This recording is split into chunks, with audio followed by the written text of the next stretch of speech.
This is Mac OS Ken. Calm in the wake of the iPhone warning. Sites anticipate a big little update from Apple and generating buzz to raise awareness ahead of World AIDS Day.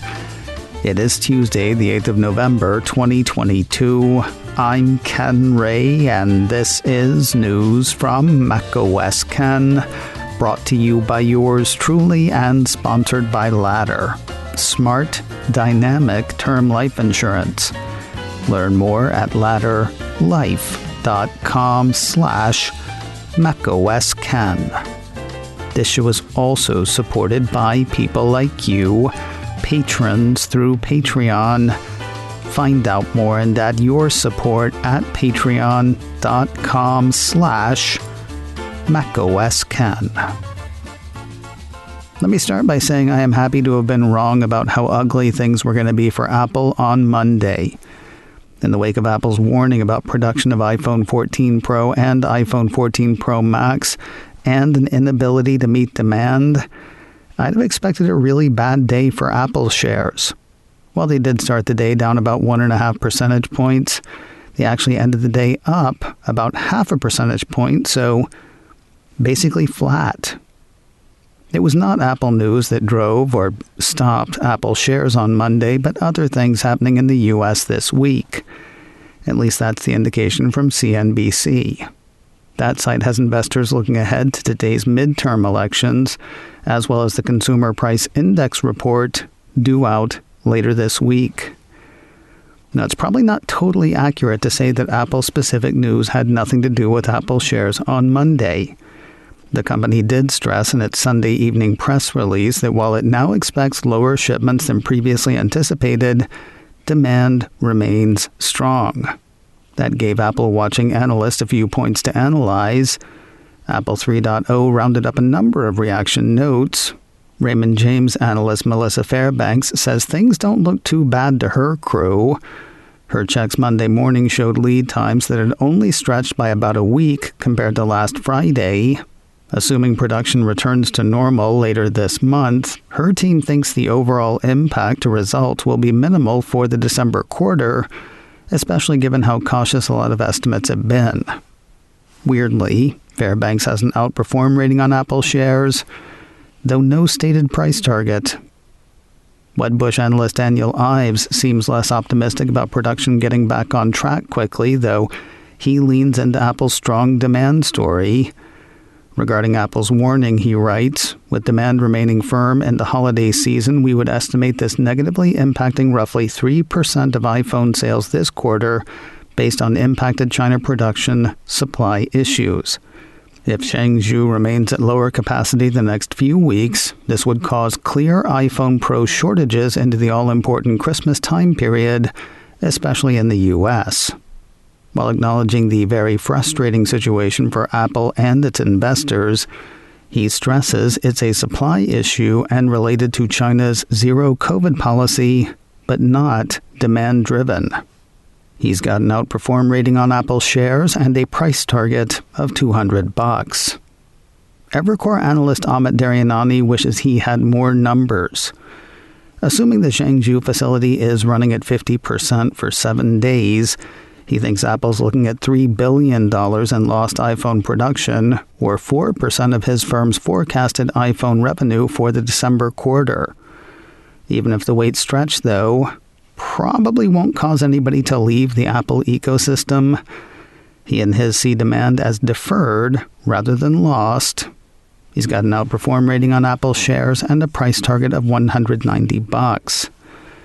We will do one more. This one from Barclays analyst Tim Long. While would-be iPhone buyers may not switch to Android, a number of iPhone sales may actually go away in his estimation. His firm has cut 6 million Pro units from the December quarter. They moved 3 million to the March quarter, assuming some lost shipments will not recover. Also, he thinks his 6 million miss this quarter could be light. Local contacts believe that the shortfall will be 10 million units, according to Long. He's got an equal weight rating on Apple shares and a price target of $144. For the folks leaning positive, a lot seems to hinge on things getting back to normal soon. Not saying they can't, but I wonder how reasonable that expectation is. Apple didn't say it was going to happen. The most the company's short statement said about a timeline was, "We are working closely with our supplier to return to normal production levels while ensuring the health and safety of every worker." Meanwhile, a piece from AppleInsider says it seems to some that Foxconn was downplaying the severity of the COVID-19 outbreak at the iPhone City plant in Zhengzhou.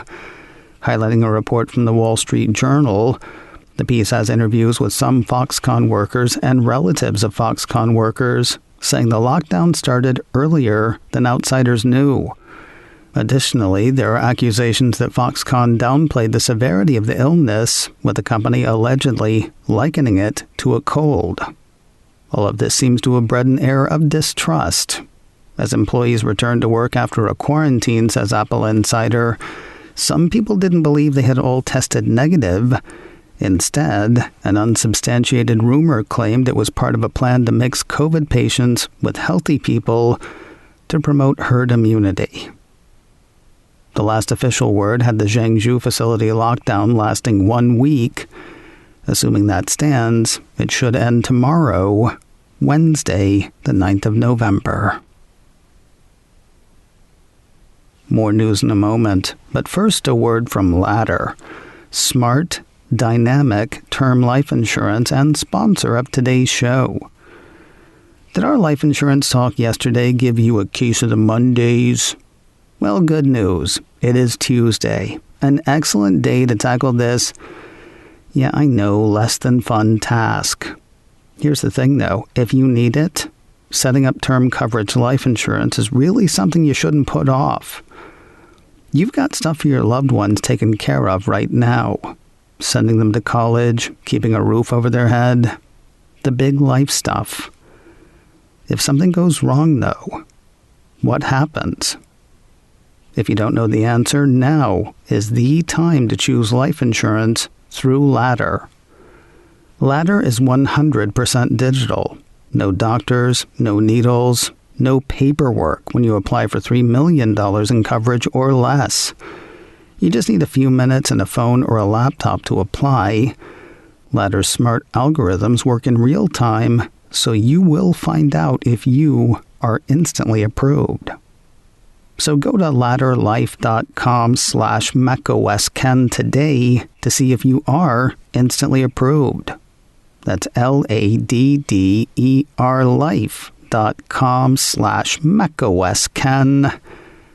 ladderlife.com/macOSKen. A small iOS update appears imminent, at least it does to MacRumors. That site says it's seen signs of devices running iOS 16.1.1 in its site analytics over the past week. The way the site sees it, iOS 16.1 has a lot that needs fixing, including reports of battery drain, slow spotlight search, and laggy animations on iPhone 14 Pro models when swiping out of apps. The site seems most focused, though, on a widespread and persistent Wi-Fi bug that has impacted users. The site also lists possible new features, though that seems unlikely for a .number update. Then again, the piece from AppleInsider on the 16.1.1 sightings points out that the company's recently announced SOS via satellite feature is supposed to go live this month.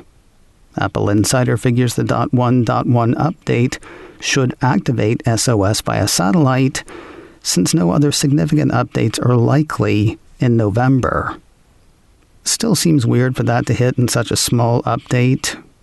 Could wait until iOS 16.2, though that would see that release hitting earlier than expected. Developers and public testers are putting 16.2 through its paces now. MacRumors says it is expected to land sometime in December. A guy who helped make technology history is working to shape its future. 9 to 5 Mac ran a piece last week saying father of the iPod, Tony Fadell, has joined the board of semiconductor company ARM. According to the report, Fadell is there to help the company improve the design of its processors. This as ARM reaches beyond devices it currently drives. It's kind of a funny piece, really. The report says ARM is looking to move beyond the smartphone space. Of course, Apple users have been toting ARM architecture since the iPod, then the iPhone, then iPad. In fact, 9to5Mac says the ARM architecture has proven to be so efficient that it is now used for computer chips such as Apple's M1 and M2. Fadell seems to see his strength with ARM as being sort of big picture. The piece had Fadell saying that he anticipates bringing a more system-level mentality to ARM, given his focus on the end consumer. And finally today, World AIDS Day is a little over 3 weeks away, but Apple is already raising awareness.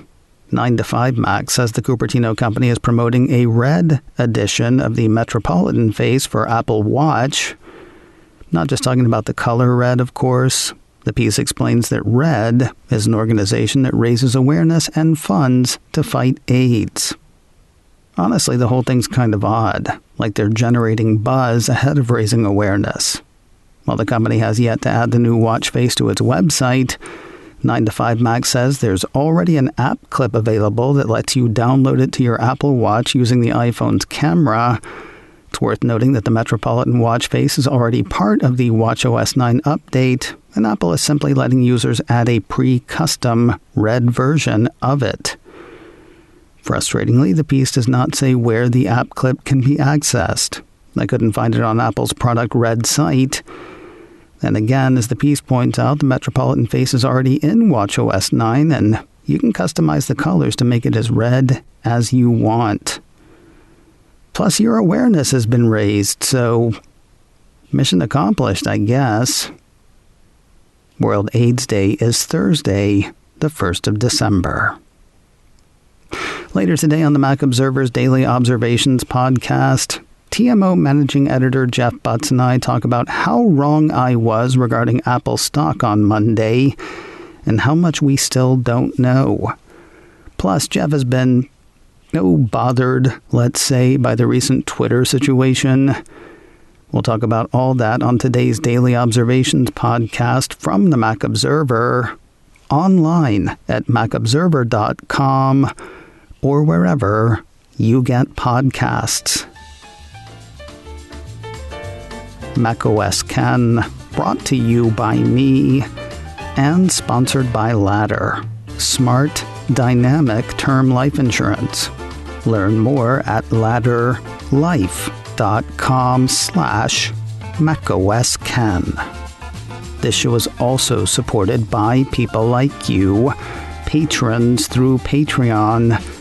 Find out more and add your support at patreon.com/macOS Ken.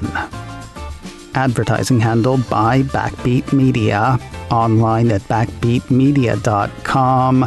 You can reach me a couple of ways. Info at macosken.com or call 716-780-4080. Until next time, that is news from macOS Ken. I'm Ken Ray.